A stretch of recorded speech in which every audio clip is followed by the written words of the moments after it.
소소한 듯하지만 결코 소소하지 않은 문제를 연구해보는 소소한 문제 연구소 시간입니다. 오늘 소소문에서 함께 이야기 나눌 전문가 소개합니다. 늘 저에게 쉽게 음악 얘기를 해주시는 분이죠. 김영대 대중음악평론가 나오셨습니다. 어서 오세요. 네, 안녕하세요. 김영대입니다. 네. 뉴진스인 줄? 오늘 옷 뭐 컨셉입니까? 악플을 부릅니다. 악플. 네. 그래도 뉴진스라고 해주셔서 굉장히 감사해요. 네. 어디 다른 데서는 네. 잼 아니냐고. 잼을 아시는 분은 최소한 저 옆에 이상이라고 알겠죠. 그러니까요. 아, 이거 웃지 말았어야 되는 건데. 그러니까. 너무 알아. 그래서 오늘은 어떤 주제를 파볼까요? 일단은 질문을 드려볼게요. 음악을 여기 계신 분들은 어떻게 들으세요? 뭐 귀로 듣는다 이런 거 사양합니다. 알파고 위험했어. 아, 저 그 정도 안 해요. 네, 저도 마지노선이 있습니다. 음악을 어떻게 들으시는지 유튜브로 요즘? 듣죠. 네. 유튜브요? 주로 유튜브. 영상, 네, 유튜브. 진짜 영상도 유튜브. 많이 보고 뮤비 저는 많이 보고. 반반 유튜브 듣고 역시 또 전파를 타고 와야죠. 라디오 저는 많이 틀어놓는 편이에요. 와, 라디오 듣는 사람도 아직도 저 계시구나. 여기 있어요. 비디오 킬더 스타. 근데 그 예전과 같은 방식으로 들으시는 분들은 없으세요? CD나 예전이라면 LP나 CD가 없어서 CDP가 없는 거죠. 그 CD 플레이어가 플레이어가 없고 없죠. CD는 그대로 이제 장식장에 그대로 들어있고. 그냥 전 너무 일찍 거의 한 10년, 15년 유튜브에서 다운을 시켜가지고 내려서 그걸 듣는 사람이에요. 최근에 그 방법을 이용한 이유가 뭐냐면 비행기 탈 때는 인터넷이 안 되니까요. 그렇죠. 예. 다운로드를 네, 해요. 그걸 그대로 하고 있습니다. 그래서 저는 거의 95% 유튜브예요. 그렇구나. 사실 진짜 음악을 듣기 위해서 요즘은 CD나 LP를 사는 분은 거의 없다고 봐도 되기 때문에. 예, 그래서 그러면 예, 오늘 얘기를 듣다 보니까 아무래도 네. 주제가 이쪽 같은데요. 맞습니다. 네. 그래서 오늘 제가 정한 오늘의 소소문 주제는 스트리밍 서비스의 새로운 시대가 시작됐다.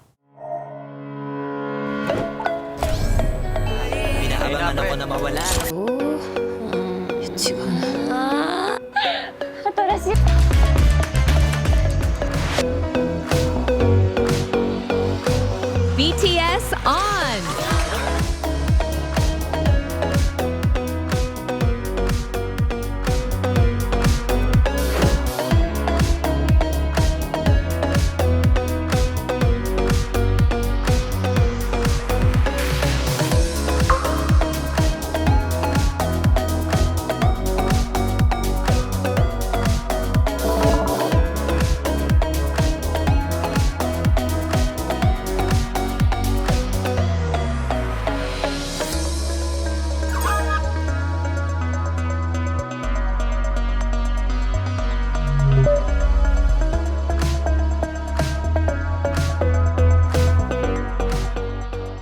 지금 유튜브 많이 쓰신다고 했으니까 유튜브 뮤직이 해외에서는 공짜라는 걸 알고 계셨나요?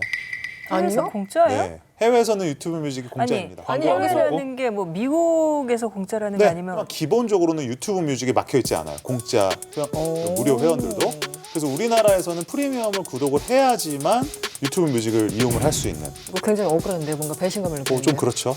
아무튼 우리가 이 스트리밍 서비스에 대해서 아는 것도 많이 있지만 지금 또 모르는 것들도 많이 있고 지금 또 혁신적으로 변화하는 그 한가운데 있어요. 그래서 오늘은 좀 그런 이야기들을 좀 다양하게 해보려고 합니다. 네. 근데 진짜 음악을 듣는 습관이 네. 너무나 달라진 것 같아요. 맞아요. 저는 제 기억에 처음 제가 이거 들어봐야지라고 고르는 게 첫 번째가 카세트 테이프로 네.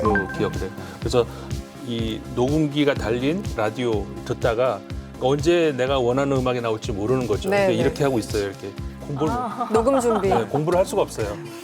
그러고 있다가 나온 아는 노래다 그러면 이렇게 탁 누르고 그게 난 첫 그 저의 음악 감상이었거든요.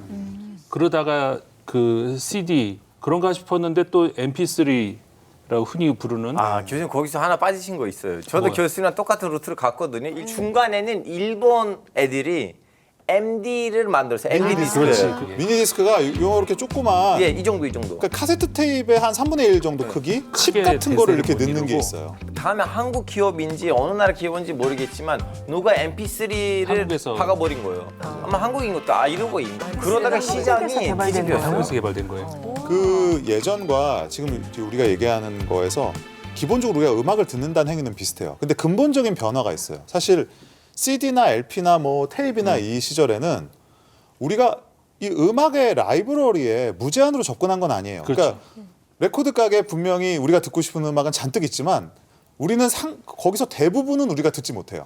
다만 우리의 용돈이 허락하는 한에 있어서 테이프를 사거나, 그러니까 우리가 선택적으로 특정한 음악을 사는 개념이었죠. 그렇죠. 네네. 이게 사실은 MP3까지도 크게 다르진 않았었어요. 우리의 음악의 어떤 접근 권한은 굉장히 좁았죠. 근데 이거를 완벽하게 해제시켜 준 게 사실은 음원 스트리밍 서비스예요. 왜냐면 이건 구독의 개념이기 때문에 뭐 5,000원에서 만 원대 초반을 내면은 음악 200년의 역사가 사실상 내 손 안에 있는 거나 마찬가지예요. 무제한. 무제한이죠. 물론 우리가 무제한으로 음악을 들을 수는 없지만 네. 개념적으로는 무제한입니다. 그래서 사실 이 디지털 음악 시장을 개척한 사람이 있어요. 디지털 음악 시장. 아주 유명한 사람이에요. 스티브 잡스예요, 설마? 맞아요. 그래요? 스티브 잡스가 뭐 픽사만 만든 게 아니고 스마트폰만 만든 게 아니고 이분이 디지털 음악 시장이라는 개념 자체를 어떻게 보면 만들어낸 거죠. 그게 아이튠즈 스토어라는 여기를 통해서. 근데 이때 스티브 잡스 생각은 뭐였냐면 디지털 음원이 되어도 사람들은 이거를 소장하고 싶어 할 것이다. 그러니까 이분도 좀 옛날 분인 거죠. 네네. 그렇죠? 하지만 사실은 스티브 잡스가 틀렸어요. 2008년이 되면은 드디어 본격적인 스트리밍 서비스의 전쟁이 시작되는데 알고 보니까 사람들은 물론 소장의 욕구가 있지만 CD나 LP에 비해서 음원 자체에 대한 소장 욕구는 많이 없더라는 거예요. 네, 오히려 느낌이 좀 다르죠. 네. 다르죠. 네. 그래서 편하게 들을 수 있는 그냥 스트리밍 서비스가 이 아이튠즈를 압도하기 시작해서 2013년을 전후로 해서는 아마 2010년대 중반이죠. 그쯤을 전후로 해서는 스트리밍이 다운로드를 완전히 압도합니다. 그래서 이제는 사실상 다운로드의 시대는 완전히 갔죠. 예전에 보면 말씀하신 것처럼 뭐 테이프나 뭐 네. CD나 이런 것들을 사서 용돈 모아서 사서 쌓아놓고 마치 책처럼 뭔가 장식처럼도 보이게끔 이렇게 해놓는 그런 맞아요. 맛이 있었는데 네. 음원이라는 건 그런 건 아니니까. 근데 네, 그게 저- 저는 네. 그렇게 다운로드를 안 받고 갖고 있지 않아도 된다는 것 때문에 너무 좋거든요. 그렇긴 하죠. 네, 네. 뭔가를 장단점이. 그렇게 사실 책 같은 것도 뭐 이렇게 집에 쌓아두면 결국 다 짐되고 막 그런데 스트리밍은 그런 게 아무것도 필요가 없이 그 전에 내가 뭔가를 마음의 준비를 해서 무언가를 갖춰놓고 있어야 된다라는 부담이 없잖아요. 그런데 이것도 좀 격차가 있어요. 여전히 아예 스트리밍 서비스를 쓰지 않으시는 분들도 있어요. 저 같은 경우도 별로 그런 걸 그렇죠. 쓰질 않아요. 아 진짜요? 그러면은 뭐 스트리밍 서비스 안 하면 뭘로 들어요? 뭐 저처럼. 지금도 이제 음반을 산다든지 MP3를 다운로드 저장해 한다든지. 저장해 놓고 그걸 가지고 이렇게 쓰는 교수님 그렇게. 미안하지만 제 엄마 아빠도 한국에 왔을 때 알파고 이런 음악들 제 핸드폰에 좀 넣어봐. 그러니까 핸드폰에 핸드폰에다가 넣어보라고? 저장해놓던 음악들만 들어요. 아, 부모님 세대들은 또 그렇긴 하네요. 영화도 OTT 서비스를 전혀 사용해 본 적 없는 분들도 많아요. 여전히. 그거를 해결해 준 게 사실은 값싼 통신 요금이에요. 무제한 인터넷 이런 것 때문에 아까 유튜브로 음악을 듣는다고 하셨잖아요. 보진 않지만. 그게 가능한 것도 사실은 데이터가 무제한이기 때문이죠. 그 전 세계적으로 지금 음악을 듣는 사람들 중에 절반 이상이 이 음원 스트리밍 서비스를 이용한다고 하는데 실제 시장 규모가 얼마나 됩니까? 이게 저는 이 달러만 나오면 네. 제 컨버팅이 잘 안 돼서 네, 계산하기 좀 2023년에 364억 9천만 달러. 그게 얼마예요? 360. 31년에는 713억 달러까지 올라갈 것으로 예측이 된다는 거죠. 네. 어마어마하네요. 근데 그러면 선생님 제가 궁금한 거 있는데 네네. 저는 좀 약간 의리가 많은 사람이거든요. 그래서 한번 유튜브에 빠지면 다른 플랫폼을 쓸 사람이 아닌데요. 친구들이랑 얘기를 해보면 외국 친구들이랑 뭐 무슨 스포티파이도 있다고 하고 플랫폼들 많은데요. 일단은 한국 사람들도 저처럼 의리가 많아서 그런지 왜 스포티파이 한국에서 그렇게 뜨지 못했는지. 스포티파이랑 애플 뮤직이랑 예. 왜 한국에서만 유독 안 되나? 예. 맞아요. 저도 근처도 안 가본 것 같은데. 네. 이게 이제 단순한 버전이 있고 복잡한 버전이 있지만 단순하게 생각해 보면 예.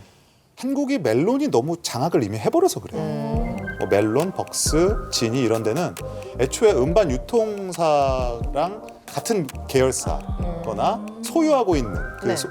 소유 관계에 있기 때문에 그걸 독점적으로 서비스하는 경우가 많았었어요. 그래서 한국은 애초에 멜론이 자기네들이 음원을 갖고 있는 상황에서 출범을 했기 때문에 이제 후발주자인 스포티파이나 애플뮤직이 처음에 들어왔을 때 한국 음원의 상당수를 없이 시작하기도 했었어요. 접근이 안 되는 접근이 안 됐어요. 근데 그때 어떤 이미지가 너무 강렬해서 그런지 이후에 많은 음원들이 이제 서비스가 됐음에도 불구하고 뭐 애플뮤직에는 가요가 별로 없다. 스포티파이는 외국 음악은 좋은데 가요나 케이팝을 듣는 사람에게는 그렇게 도움이 되지 않는다라는 이게 하나가 있고 또 하나 이제 숨은 그 속내는 뭐냐면 애초에 이제 멜론 같은 경우는 급성장한 배경 중에 하나는 이 아이돌이나 케이팝 팬덤이에요.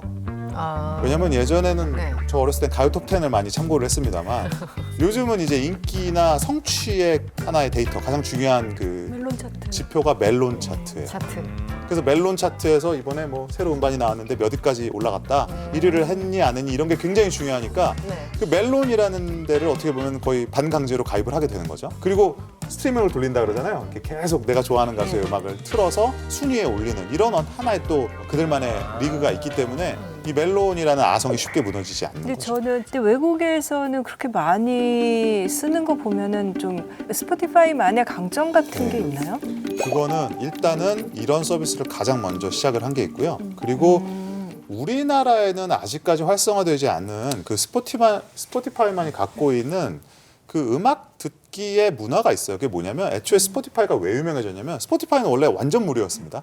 그러니까 어플리케이션을 다운로드 받아서 그냥 광고만 몇 개, 광고도 많지도 않았었어요. 그냥 좀 보면은 그 무제한으로 이용할 수 있었는데 이때 스포티파이의 전략이 뭐였었냐면 사람들에게 플레이리스트라는 걸 만들게 해서 서로 공유하게 만들자. 소셜이라는 개념을 먼저 주입을 시킨 거예요. 니들이 좋아하는 음악을 너의 취향을 만들어봐. 앨범 만들기처럼. 그리고 네 취향을 친구들과 공유해. 좋네요. 페북이나 뭐 트위터나 이게 우리나라는 네.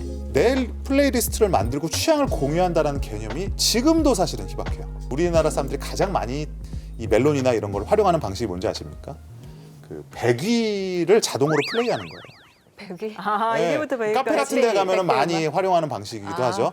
그러면 무난한 이 시대에 가장 무난한 플레이리스트가 만들어지는 거예요. 그러니까 취향은 약한 대신 딴 사람들이 요즘 듣는다는 그런 취향에 내가 맞추기는 쉬운 그런 구조가 되는 아, 뭔가 이렇게 캐릭터와 성격들이 드러나네요. 거죠. 예, 그런 거. 이거는 스포티파이를 아직도 아무도 못 따라하고 있는데 듣는 사람의 취향을 기가 막히게 잘 파악해요. 그러니까 예를 들면 몇 곡을 들어요. 스포티파이를 가입을 해서 내가 이제 기억 속에 좀 가물가물한 예전의 음악들 있잖아요. 네. 근데 어떤 음악만 기억나? 뭐 내가 예전에 뭐 조지 마이클을 좋아했는데 그러면서 조지 마이클의 노래를 듣다가 이거랑 비슷한 노래들로 라디오 스테이션 하나 꾸려줘. 그럼 스포티파이가 이 다음 곡, 이 다음 곡, 이 다음 곡을 추천을 해주는데 그게 희한하게 내 취향을 잘 저격합니다. 취향적이요. 그리고 또 궁금한 게 하나 생기는 게 네. 이제 스트리밍이 시장이 좀 커지고 있잖아요. 네네. 그러면 거기서 뭐 우리 한국에서 요즘 또 음악 하면 케이팝 네. 전 세계적으로 많이 뭐 유명하다 이렇게 다들 알고 있는데 그 스트리밍 시장에서의 케이팝 이 비중 이런 건 어때요? 지금까지는 케이팝의 성장을 이끈 건 단연 실물 시장이고요. 여기서 실물 시장이라는 건 이제 CD. 네. 네, 그래서 지금 전 세계 CD 공장이 여전히 돌아가고 있는 거는 케이팝 때문이다라는 말도 있을 정도로. 물론 CD 공장뿐만 아니죠. 그 안에 들어가는 소책자. 그래서 이제 인쇄업이 아직도 케이팝 때문에 인쇄업까지 연결되는군요. 연결됩니다. 이제 불편한 그 부분들이 있죠. 다크 사이드가 있는 게 CD를 과연 들으려고 사느냐? 아니라는 거죠. 네, 이게 하나의 저도 굿즈 많이 사- 사셨죠? 굿즈 개념. 그렇죠. 그래서 네. 사기도 하죠. 그거 다 이제 때가 되면은 탈덕을 이제 기점으로 해서 다 근데 쓰레기가 저는 되는 거잖아요. 그 사재기 논란 나올 때 취향의 차이인 거를 가지고 그러니까 예를 들면 소장하느냐 아니면 스트리밍으로 듣느냐의 이제 가치 차이가 이렇게 있는 것처럼 그래서 제가 좋아하는 음악을 저는 소장하고 싶은 생각이 별로 없거든요. 그래서 저는 사재기 논란 같은 거 보면서 안 그래도 좀 궁금하긴 했었어요. 평론가님 어떻게 보시는지. 음악 얘기하다 보니까 각자의 또 취향들이 이렇게 다 나오네요. 사재기는 사실 이제 비정상적인 거는 맞죠. 근데 이제 이거를 비정상적이라고 탁 잘라 말하려면 그 안에 있는 뭐 팬덤의 어떤 심리라든지 팬들은 왜 그들이 지지하는 아티스트를 위해 왜 소비를 하느냐 이런 소비 심리나 행동을 또 분석을 해야 되고 그렇죠. 여기서 또 이거를 만약에 비판적으로 본다 그러면 방금 말씀하셨던 취미성에 대한 근본적인 고찰을 해야 돼요. 아무래도 편견이 있잖아요. 뭐 아이돌을 팬질하는 여성 팬들의 이 CD를 사는 행위는 비정상적인 행위다. 그러니까요. 그러면 어차피 음악 나오는 건 똑같은데 수천만 원짜리 스피커를 사는 행위는 왜인가? 갑자기 고급스럽고. 수천만 원짜리 낚싯대를 사면은 고기가 더 빨리 잡힌다는 과학적 근거가 있는가? 막 이런 식의 그러면 기왕에 그런 우리가 인간의 내면의 욕구를 인정을 해야 된다면 조금 바른 방향으로 유도할 수는 없겠느냐라는 논의는 있죠. 지금 세계적으로 뭐 친환경 소재를 하든지 스틱을 줄이던지. 네네. 그래서 요즘은 팬들이 이제 그걸 압력을 넣기도 해서 사실 요새는 굿즈가 들어있는 네. K-팝의 어떤 그런 CD들은 플라스틱 케이스는 저는 사실 본 적이 없거든요. 맞아요. 그거는 다 맥락은 이해가 가는데 요는 아무튼 저는 스트리밍이 매우 편하고 좋다라는 겁니다. 그렇죠. 그런 면에서 보면 네. 스트리밍은 굉장히 어떻게 보면 네. 에코프렌들리라고도 친환경적이네요. 볼 수 있는 거죠. 그렇군요. 아 그런데 처음에 이제 평론가님이 저희 이제 주제를 설명하실 때 네. 어쨌든 뭔가 좀 분기점이다 또 한 번에 그렇습니다. 네. 변화의 또 시작일 수도 있다고 했는데 이미 지금 뭐 많은 변화가 왔어요. 어떤 변화의 어떤 시기를 보내고 있습니까? 한동안은 이게 빅데이터 그리고 알고리즘의 싸움이었어요. 네. 누가 더 잽싸게 저 유저들의 그 액티비티를 추적을 해서 저 사람에게 맞는 거를 코디네이트해서 던질 수 있느냐 요 싸움이었고 여기에는 뭐가 굉장한 기술 중 하나였냐면 아마 많은 분들이 모를 텐데 뮤직 게놈 프로젝트라는 게 있었어요 미국에서. 아, 개놈 프로젝트. 네, 뭐 지놈 프로젝트라고도 하죠. 그러니까 이게 뭐냐면은 음악이라는 거를 우리가 보통 어떻게 분류합니까? 보통 장르로 구분하잖아요. 네. 음악을 듣는데 락이네. 근데 이거는 굉장히 불완전하다라는 거예요. 왜냐면 우리가 다 만약에 다 락을 좋아한다고 해도 누구는 비틀즈를 좋아하고 누구는 혁오를 좋아하고 뭐 누구는 뭐 데이식스를 좋아할 수 있잖아요. 그럼 이 사람들의 취향은 완전히 다른 거예요. 다르죠. 락이라는 장르로 묶을 수 없어요. 그러니까 이거를 음악을 어떻게 분류하느냐? 따뜻하다, 차갑다, 신나다, 우울하다, 애매하다 뭐 이런 식의 형용사를 통해서 음악의 지놈을 계속 분석하는 거예요. 네. 아이튠스나 이런 데 보면은 뭐 무슨 토요일 오후에 듣기 좋은 그쵸. 이런 식의 아, 그런 날씨가 좋은 날 뭐 듣기 좋은 산책하면서 듣기 좋은 이런 식의 그런 장르 구분이 아니라 그런 컨셉 같은 걸 말씀하시는 거예요. 그렇죠. 이미 음악마다 태그가 다 붙어 있을 겁니다. 따뜻한 음악, 뭐 다크한 음악. 그러면 이런 거를 통해서 이제 큐레이션이 된다라는 거죠. 그 빅데이터 싸움이었는데 이제 이거를 누가 해주느냐? 이제 AI가 한다라는 거예요. AI가 네. 결국. 대표적으로 이제 구글 같은 경우가 챗봇 있잖아요. 챗봇으로 유튜브 뮤직 내 음원 목록을 이제 만들어주는 거예요. 얘기를 하면 뭐 낙엽이 떨어질 때 이런 바스락거리는 소리에 어울리는 게 없어 뭐 이런 식으로 그렇게 구체적으로 너무 좋겠네요. 구체적으로 이제 너무 가능한 좋은데요? 시기가 됐고 뭐 애플 같은 경우는 이제 그 애플이 요즘 믿는 게 그 체험으로서의 음악들 이게 애플은 이거에 지금 굉장히 열심히 해요. 그 애플의 스페이셜 오디오라 그래갖고 공간 지각형 뭐 음원 우리 소장님은 아마 안 써보셨을 것 같지만 난 지금 마비가 와가지고 그러니까 예를 들면은 우리가 이제 이어폰을 딱 끼잖아요. 그러니까 이제 음악이 여기 있으면 이렇게 하면 이렇게 쏠려요. 그러니까 내가 움직이는 거를 음악의 장 콘서트가 여기 있는데 실제 콘서트가 그렇잖아요. 콘서트가 이제 애플이 그거에 굉장히 몰두하고 있는데 그게 결국은 이제 비전이라고 하는 가상 체험할 수 있는 거가 연결이 돼 있고 이게 이제 이거를 나의 어떤 개인적인 힐링의 목적으로 활용하는. 그러니까 단순히 음악뿐이 아니죠. 이제 그런 어떤 체험으로서의 음원 혹은 음향. 요즘 뭐 챗GPT랑 얘기해 보면 네. 제가 왜 저거까지 알고 있지 싶은 거가 많이 있잖아요. 이제 그건 AI가 음악의 취향이나 내가 지금 필요로 하는 음악을 분석을 해서 이제 골라준다고 하는 시대니까. 그거를 지금 가장 또 열심히 하고 있는 회사가 역시 또 스포티파이인데 그러니까 이런 식이라는 거예요. 좀비들이 몰려오는 상황에서 힘을 내기 위해서 무슨 음악이 필요할까?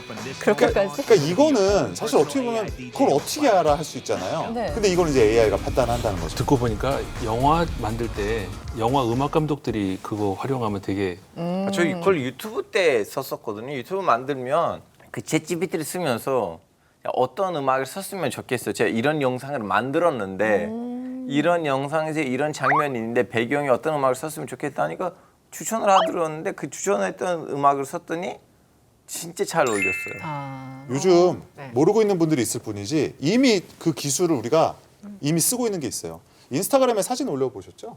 맞아요. 거기. 사진 올릴 때 노래를 음악을 맞아요. 누릅니다. 그러면은 어떻게 이 사진의 분위기를 파악을 했는지 벌써 이 사진과 어울리는 곡이 추천 순으로 뜹니다. 이렇게. 그러니까 내가 생각하는 것보다 AI가 추천해 주는 게 더 잘 어울리는 경우가 많아요. 참 신기하게도. 이미 경험하고 있는 것들이었네요. 네, 근데 앞으로 더 크게 올 것이고. 네. 여러분보다 여러분의 취향을 더 많이 아는 AI가 다가오고 있습니다. 음악 감상에도 또 한 번 패러다임의 변화가 있는 것 같습니다.